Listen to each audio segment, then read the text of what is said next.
This is entitled To Get Along, You Go Along. I was thinking about when I visited a defunct copper mine on a guided tour of the premises. Before we went down into the mine, we were taken into a building that housed the pride and joy of the operation when it was up and running, an enormous machine that I think was made in Milwaukee. This was a company known for its thrift, pinching every copper penny. So to spend all that money on this huge building with its fancy trim and this incredible machine, that got everyone's attention. They told us it took a year to assemble that machine and get it running. I don't know the dimensions, but it was a giant, maybe 30 feet tall, with a width and depth of similar size. It was a great big wheel, and it would spin around and provide the momentum to haul trucks loaded with copper, maybe 10 tons of ore, up out of the mine at over 30 miles an hour. Talk about boosting production. The machine was clearly dated, but it was also in gleaming, immaculate condition.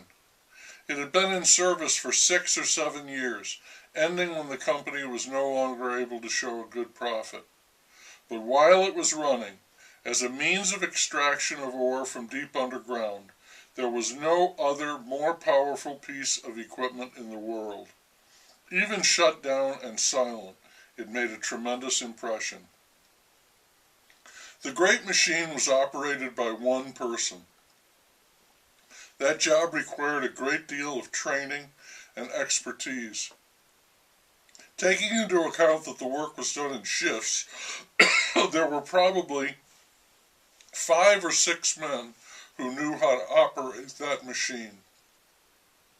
They came to work dressed neatly, they were well paid, and it was a highly desirable position for a man to have, especially when you contrast it with the terrible, dangerous, frequently lethal work in the mines. This was a case of white collar compared to no collar at all. The operation of that great machine also required 4 men to work as oilers. Again, these men were very well trained, and a mistake by any of them on the job was unthinkable. The full production of the entire mine depended on their perfect performance. Once again, taking into account the shift work, there were perhaps a dozen men who worked as oilers.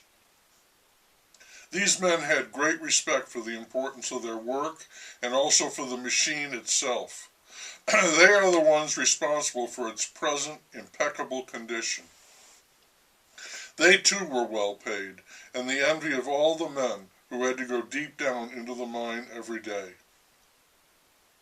I was thinking about these men, how they were completely separated from the crude and perilous state of the miners, and I had also been thinking about the reign of terror in France, as well as the rise of fascism in what would become Nazi Germany, and we sometimes wonder why the people went along with such monstrous behavior.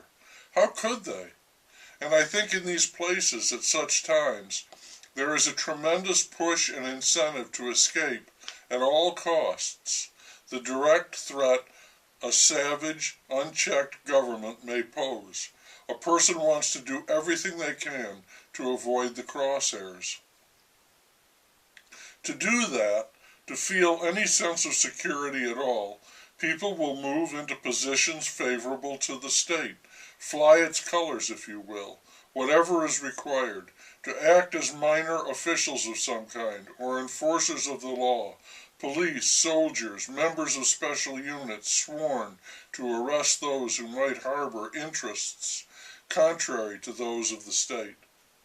They are all like the lucky men who worked on that machine, overjoyed that they had been spared the brutal life of those who had to work in the mine.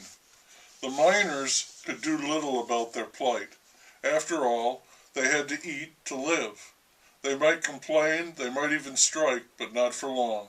They would return to that terrible grind, looking over, almost be mystified, at the fortunate few who worked on that great machine. These men did not see the miners. They were sequestered in that fancy new building, too busy servicing the machine and thanking their lucky stars to pay any attention to the ones headed daily straight down into hell.